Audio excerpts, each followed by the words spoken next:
everyone, welcome back to another video of Wake&Tech. In today's video, I'm going to show you how to download Binance app on your mobile phone. Keep watching the video till the end to figure it out. Don't forget to subscribe to our channel and hit the bell icon so that you never miss any updates from us. So without any further delay, let's carry on with our video. So firstly, open up your Play Store app.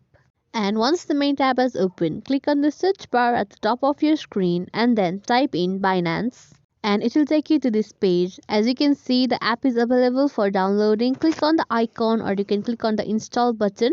For now, click on the icon and then it will take you to this page. Click on the install button here. The downloading process has now started, and once the percentage hits 100, the app will be successfully downloaded on your mobile phone.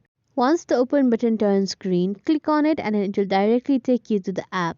As you can see, the app has now been successfully downloaded on your phone and is now ready to be used. That's how it's done. I hope that you found this video helpful, and if you did, give us a thumbs up and leave a comment for any kind of questions and feedbacks. That's all for today. We will soon be back with more videos. Stay connected and goodbye till then.